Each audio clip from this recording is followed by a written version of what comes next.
चुनावी वक्त है और लगातार एक के बाद एक बयानबाजी देखी जा रही है। महाराष्ट्र विधानसभा चुनाव की बात करें तो महाराष्ट्र विधानसभा चुनाव में भी सियासी बाढ़ लगातार एक के बाद एक छोड़े जा रहे हैं। लेकिन मोनिका, जो बात असदुद्दीन ओवैसी ने कही है वो पूरे कॉन्फिडेंस तो जरूर भरी हुई है, लेकिन असदुद्दीन ओवैसी की महाराष्ट्र में सियासी पिच क्या है ये शायद पूरे महाराष्ट्र वालों को पता है। लेकिन असदुद्दीन ओवैसी ने कहा क्या कुछ है, सुनवाते हैं आपको।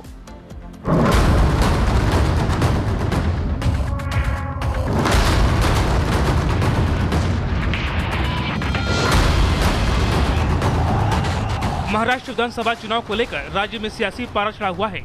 महाराष्ट्र की सियासी लड़ाई धर्म युद्ध तक पहुंच गई है।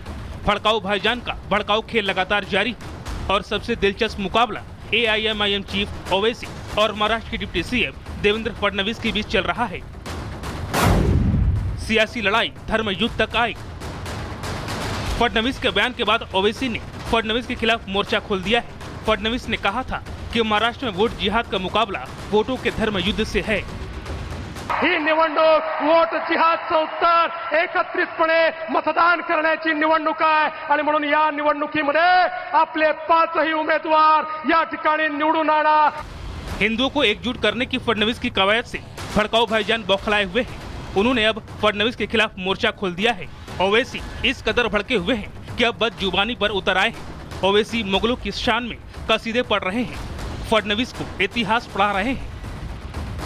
सुनो फडणवीस, तुम्हारा हीरो जेल में बैठकर अंग्रेजों को लव लेटर लिख रहा था। फडणवीस, जब तुम्हारे बुजुर्ग नहीं थे, अंग्रेजों से लड़ने का तरीका हमने देश को सिखाया। हमने बताया कैसे अंग्रेजों को भगाया जा सकता है। वोट जिहाद, हमको सेंट्रल मालेगांव से वोट नहीं मिले, जहां तुम्हारे को वोट नहीं मिला वहां जिहाद हो गया। ओवैसी यही नहीं रुके, उन्होंने फडणवीस को चैलेंज दिया कि वो मोदी और शाह के साथ मिलकर भी आएंगे तो उसका मुकाबला नहीं कर पाएंगे।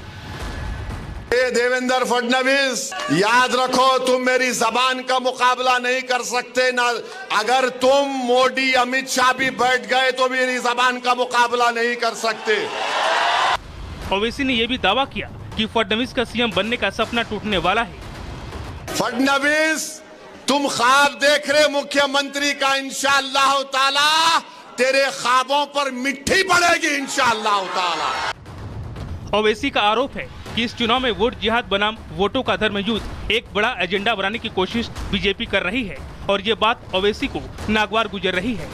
बीजेपी हिंदू एकता का नारा बुलंद कर रही है तो ओवैसी बौखलाए हुए हैं, माहौल खराब करने की कोशिश में जुटे हैं। महाराष्ट्र चुनाव में महज 9 दिन बचे हैं। ऐसे में सियासी संकट से जूझ रहे ओवैसी ध्रुवीकरण की साजिश में जुटे हैं और सियासी लड़ाई को सांप्रदायिकता की आग में झोंकना चाहते हैं। Bureau report, Republic Bharat.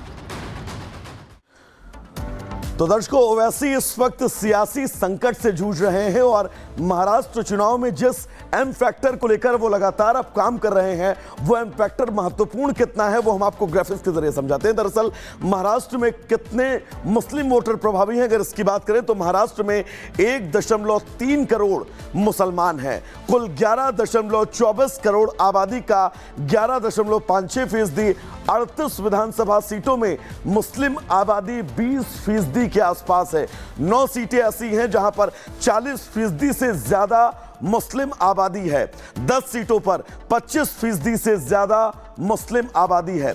Lok Sabha चुनाव में महाविकास आघाड़ी को बड़ी संख्या में मुस्लिम वोट मिले थे और यही वजह है कि अब तमाम कोशिशें महाविकास आघाड़ी कर रही है कि इन मुस्लिम वोटरों को अपनी तरफ अट्रैक्ट किया जा सके। लेकिन एक और ग्राफिक्स हम आपको बताएंगे जिसमें आप ये समझिए कि आखिर कौन सी सीट ऐसी हो और इस सीट पर कितनी मुस्लिम आबादी है।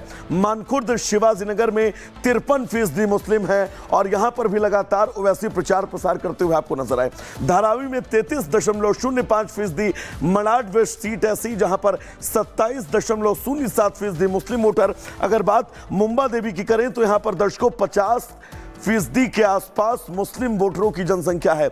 वर्सोवा में ये जनसंख्या 33.05%, अंधेरी वेस्ट सीट बहुत महत्वपूर्ण 27.01% सीट यहां पर जहां जितने मुस्लिम वोटर हैं। बात अगर करें तो भैलखा में 41.05%, बांद्रा ईस्ट में संख्या 33.01%, जबकि बांद्रा वेस्ट में संख्या 25.03% है। और यही वजह है दर्शकों कि लगातार एम फैक्टर को लेकर हर पार्टी कोशिश कर रही है कि एक मुश्त मुस्लिम वोटर जो हैं वो उसके खेमे में आकर खड़े हो जाएं।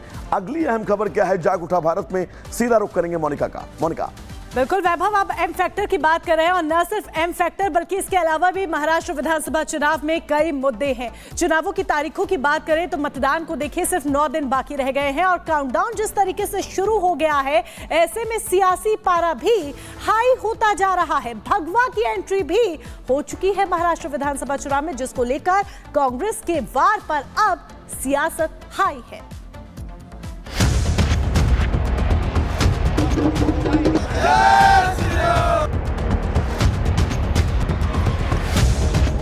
रंगों ने चुनी सियासत या सियासतदानों ने चुने रंग, आज भी ये बड़ा सवाल है, क्योंकि वक्त के साथ सियासत के रंग तो बदले लेकिन रंगों को लेकर सियासत नहीं बदली। भारत की राजनीति में रंगों की बड़ी भूमिका है। यहाँ भगवा, हरा, नीला, लाल, पीला, गुलाबी समेत सभी रंग किसी न किसी राजनीतिक विचारधारा या आंदोलन के प्रतीक हैं और हर चुनाव में इन रंगों को लेकर बेहिसाब सियासत भी होती रही। महाराष्ट्र विधानसभा चुनाव के लिए महज 9 दिनों बाद वोट डाले जाएंगे, लेकिन उससे पहले अब भगवा को लेकर सियासत लाल है। महाराष्ट्र चुनाव की लड़ाई अब भगवा तक आ पहुंची है। कांग्रेस अध्यक्ष मल्लिकार्जुन खड़गे ने भगवा के बहाने सीएम योगी पर निशाना साधा, जिसके बाद सियासत का रंग लाल हो गया। खड़गे ने भगवा रंग वालों को सियासत से दूर रहने की सलाह तक दे डाली। कौन एक साधु के बेस में रहते हैं, लेकिन अच्छे पॉलिटिशियंस बन गए हैं, चीफ मिनिस्टर भी बने हैं और उनका गेरुआ कपड़े पहनते हैं और सर पे बाल भी नहीं रखते। तो ऐसे एक नेता है जो बीजेपी ने पैदा किए। ठीक है। कांग्रेस अध्यक्ष के इस बयान ने मानो जैसे मधुमक्खी के छत्ते में हाथ डालने का काम किया। विश्व हिंदू परिषद के साथ साथ संत समाज ने भी खड़गे और कांग्रेस के खिलाफ मोर्चा खोल दिया। अयोध्या तपस्वी छावनी के महंत स्वामी परमहंस दास ने तो खड़गे के खिलाफ मानहानि का मुकदमा करने तक की बात कह डाली। मैं कांग्रेस पार्टी के राष्ट्रीय अध्यक्ष मल्लिकार्जुन खड़गे से पूछना चाहता हूं कि क्या गेरुआ पहनने वाला भारत का नागरिक नहीं है? एक तरफ कहते हैं संविधान बचाओ आंदोलन में गए हैं वो, और दूसरा उनका बयान ही संविधान विरोधी है। इसलिए मल्लिकार्जुन खड़गे यदि 24 घंटे के अंदर माफी नहीं मांगते हैं तो मैं विधिक कार्रवाई कराऊंगा और सुप्रीम कोर्ट तक जाऊंगा और मानहानि का मैं दावा जो है तो इस पर मुकदमा ठोकूंगा। वहीं विश्व हिंदू परिषद के नेता विनोद बंसल ने कांग्रेस पर बांटने की राजनीति करने का आरोप लगाया और कहा कि खड़गे के इस बयान के लिए सोनिया और राहुल गांधी को जवाब देना चाहिए।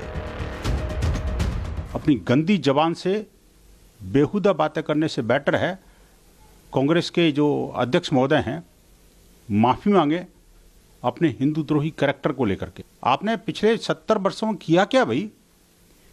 काटो बांटो छांटो यही तो किया है। गेरुए से इतनी चिढ़ कि कहते हैं गेरियो को आउट कर दो। इमीडिएटली कांग्रेस के नेतृत्व को, ये अध्यक्ष महोदय को और सोनिया और प्रियंका को सबको माफी मांगनी चाहिए कि जो इनके अध्यक्ष ने बयान दिया है ये पूज्य संतों का घोर अपमान है। दरअसल सीएम योगी हिंदुत्व की सिर्फ बात ही नहीं करते बल्कि हिंदुत्व को जीते हैं। उनका हिंदुत्व कैसा है और उससे कौन सहमत है या असहमत, ये अलग मुद्दा है। पर सीएम योगी के नेतृत्व में बीजेपी की भगवा सियासत को तेज धार मिली। महाराष्ट्र में भी सीएम योगी जमकर प्रचार कर रहे हैं और उनका बटेंगे तो कटेंगे का नारा असर दिखा रहा है। ऐसे में चुनावी लड़ाई में पिछड़ती कांग्रेस अब ध्रुवीकरण की सियासत पर उतर आई है। Bureau report, Republic Bharat. तो दर्शकों,